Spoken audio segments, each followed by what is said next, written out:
Hello everyone, मैं MB Singh आप सभी का अपने यूट्यूब चैनल मेरी क्लास में स्वागत करता हूं। ये क्विक रिवीजन की तीसरी सीरीज़ है। जैसा कि आपका यूपी पीईटी का एग्ज़ाम होने वाला है, जिसमें ये बहुत ही महत्वपूर्ण साबित होने वाला है, तो जल्द से जल्द हम लोग देख लेते हैं 100 क्वेश्चन की ये तीसरी सीरीज। चलिए शुरू करते हैं। फिर भगत सिंह को फांसी की सज़ा सुनाने वाला न्यायाधीश कौन सा था? GC Hilton. तो भगत सिंह को फांसी की सज़ा 23 मार्च को दी गई थी। 23 मार्च का दिन भी आपको याद रखना है। भगत सिंह के साथ साथ किसको फांसी दी गई थी? तो राजगुरु और सुखदेव को भी फांसी दी गई थी। तो ये न्यायाधीश जो उन्होंने सजा सुनाई थी, उनका नाम जीसी हिल्टन था। महात्मा गांधी जी के राजनीतिक गुरु कौन थे? तो महात्मा गांधी जी के राजनीतिक गुरु गोपाल कृष्ण गोखले को माना जाता है। ठीक है, गोपाल कृष्ण गोखले के राजनीतिक गुरु एमजी रानाडे, महादेव गोविंद रानाडे को माना जाता है। एमजी रानाडे के गुरु किसे माना जाता है? एमजी रानाडे को दक्षिण भारत का सुकरात भी कहा जाता है। इन्हें महाराष्ट्र का सुकरात या दक्षिण भारत का सुकरात भी कहा जाता है। इनके गुरु केशव चंद्र सेन माने जाते हैं, जिनकी प्रेरणा से इन्होंने प्रार्थना समाज की स्थापना की थी। नेक्स्ट क्वेश्चन हम लोग देख लेते हैं। नेक्स्ट क्वेश्चन में कहा गया है, किस एक्ट को बिना अपील, बिना वकील तथा बिना दलील का एक्ट कहा गया था? तो रॉलेट एक्ट को कहा गया था।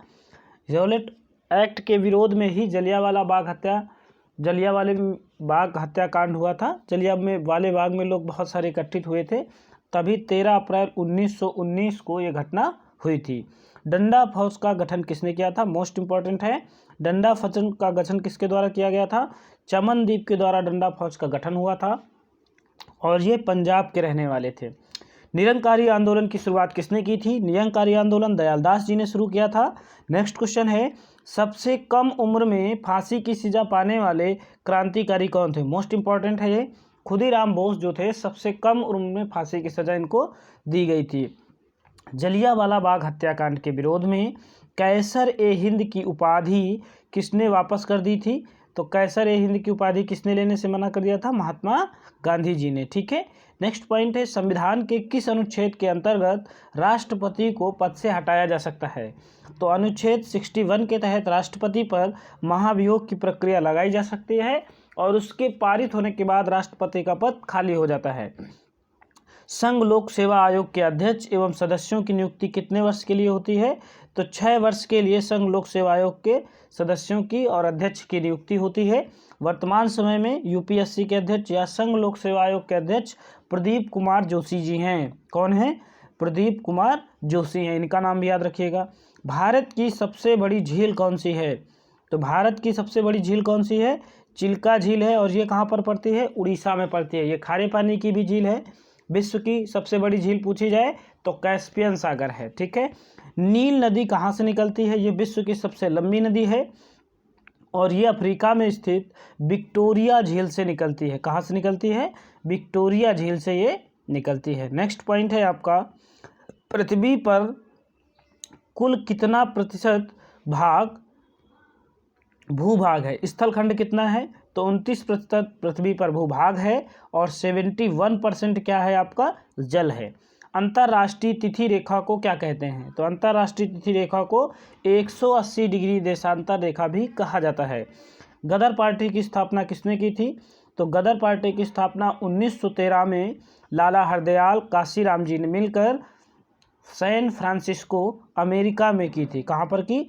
सैन फ्रांसिस्को शहर अमेरिका में इसकी स्थापना हुई थी। नेक्स्ट पॉइंट है आपका, फॉरवर्ड ब्लॉक संस्था के संस्थापक कौन थे? तो फॉरवर्ड ब्लॉक संस्था के संस्थापक कौन थे? सुभाष चंद्र बोस जी ने फॉरवर्ड ब्लॉक का गठन 1939 में किया था। कांग्रेस का विभाजन कब और किन दलों में विभाजन हुआ था? 1907 का सूरत अधिवेशन हुआ था, जिसको कांग्रेस विभाजन हुआ और नरम दल और गरम दल में ये विभाजित हो गया। 1916 में लखनऊ अधिवेशन में पुनः नरम दल और गरम दल आपस में मिल गए थे। उसी समय मुस्लिम लीग जो 1906 में स्थापित हुआ था, वह भी शामिल हो गया था। कांग्रेस के प्रथम मुस्लिम अध्यक्ष कौन थे? मोस्ट इंपॉर्टेंट है। तो कांग्रेस के पहले मुस्लिम अध्यक्ष बदरुद्दीन तैयब जी थे, जबकि पहले अंग्रेज अध्यक्ष पूछे जाए तो जॉर्ज यूल पहले अंग्रेज अध्यक्ष थे। ठीक है, और कांग्रेस का महासचिव ह्यूम को माना जाता है। एलन ऑक्टेवियन ह्यूम को माना जाता है। नेक्स्ट पॉइंट है, मराठा साम्राज्य का संस्थापक किसे माना जाता है? शिवाजी जी को मराठा साम्राज्य का संस्थापक माना जाता है। इनका जन्म 1627 में शिवनेर के किले में हुआ था। 1680 में इनकी मृत्यु हुई थी। शिवाजी द्वारा लगाए गए जो 2 कर थे प्रमुख रूप से चौथ और स्वदेश मुखी। शिवाजी जी के दरबार में भी अष्ट प्रधान रहते थे। इनके मंत्रिमंडल को क्या कहा जाता था? अष्ट प्रधान इनके मंत्रिमंडल को कहा जाता था, जबकि अष्ट दिग्गज राजा कृष्णदेव राय के मंत्रिमंडल को कहा जाता था। किस बादशाह को लंपट मूर्ख के नाम से जाना गया है? तो लंपट मूर्ख के नाम से किस बादशाह को जाना गया है? जहांदार शाह को लंपट मूर्ख बादशाह कहा गया है। ठीक है। रंगीला बादशाह मोहम्मद शाह को कहा गया है और घृणित कायर फर्रुखसियर को कहा गया है। ठीक है, ये मुगल वंश के शासक हैं। इनके नाम भी थोड़े से उपाधियां हैं, याद रखने पड़ेंगे।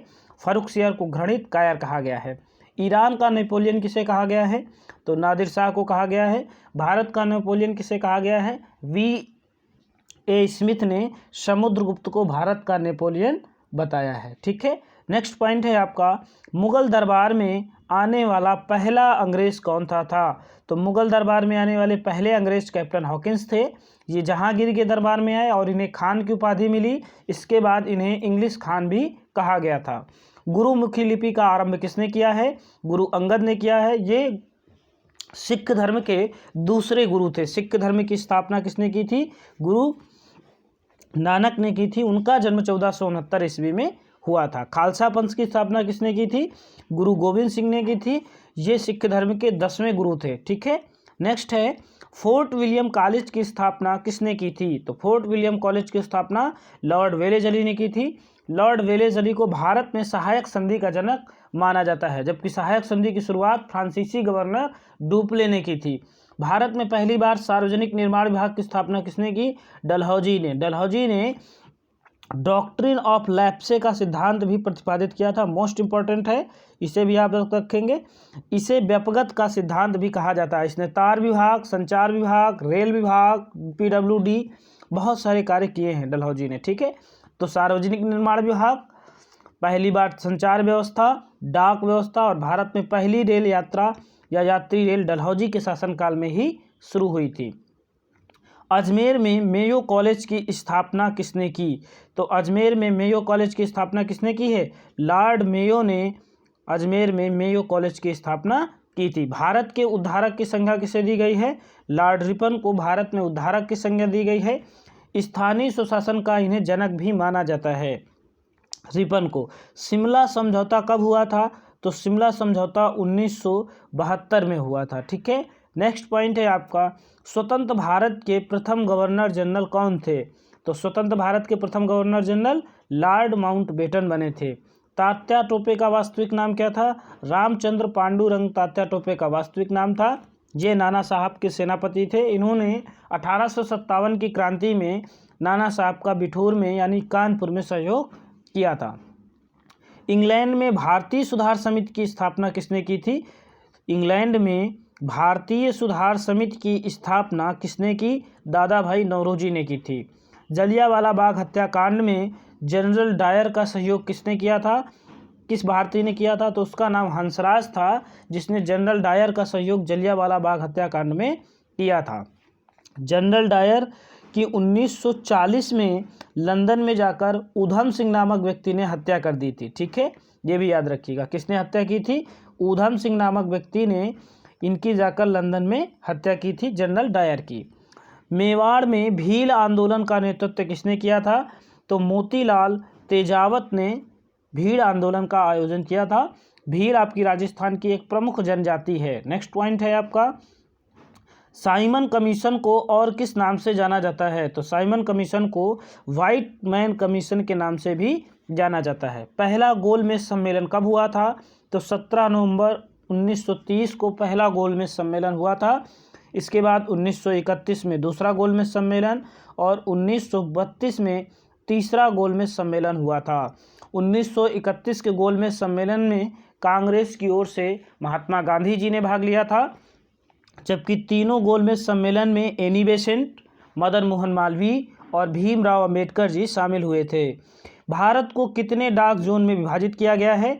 तो भारत को 8 डाक जोन में विभाजित किया गया है। प्रसिद्ध विरूपाक्ष मंदिर कहाँ पर है? बहुत इंपॉर्टेंट है, ये हम्पी में है। हम्पी आपका कर्नाटक में पड़ता है। भारत में डाक सूचकांक प्रणाली की शुरुआत कब हुई थी? तो 1972 में भारत में डाक सूचकांक प्रणाली की शुरुआत हुई थी। हिंद भारत की जनता के संदर्भ में हिंदू शब्द का प्रथम प्रयास किसने किया था? तो अरबों ने प्रथम प्रयास किया था। हिंद यानी सिंध के इस पार रहने वाले व्यक्तियों को उन्होंने ही हिंदू कहा था। नेक्स्ट पॉइंट है आपका, मोहनजोदड़ो कहाँ पर स्थित है? तो मोहनजोदड़ो आपका सिंध प्रांत पाकिस्तान में पड़ता है। ठीक है। नेक्स्ट है, महात्मा गांधी ने सत्याग्रह की विधि सबसे पहले कहाँ पर प्रयोग की थी? तो चंपारण आंदोलन 1917 बिहार में किया था, जिसके तहत 3 कठिया पद्धति को समाप्त किया गया था, जिसमें 3 कट्ठा ज़मीन में किसानों को नील उगाने के लिए मजबूर किया जा रहा था। तो ये प्रथा समाप्त हो जाती है। नेक्स्ट पॉइंट है आपका, बैंकिंग के क्षेत्र में CBS में C का पूरा नाम क्या है? तो C का पूरा नाम क्या होता है? कोर बैंकिंग सिस्टम इसका पूरा नाम है। CAD का पूरा नाम क्या है? कंप्यूटर एडेड डिज़ाइन इसका पूरा नाम है। OMR का पूरा नाम क्या है? ऑप्टिकल मार्क रीडर, इंपॉर्टेंट है, OMR का पूरा नाम है। नेक्स्ट है, हिंदी दिवस कब मनाया जाता है? तो 14 सितंबर को हिंदी दिवस मनाया जाता है। किसान दिवस कब मनाया जाता है? तो 23 दिसंबर को किसान दिवस मनाया जाता है। बीटिंग द रिट्रीट का संबंध किससे है? तो गणतंत्र दिवस से है। गणतंत्र दिवस कब मनाया जाता है? 26 जनवरी को। 26 जनवरी को विधिक दिवस, राष्ट्रीय दुग्ध दिवस और संविधान दिवस भी मनाया जाता है। डॉक्टर्स डे कब मनाया जाता है?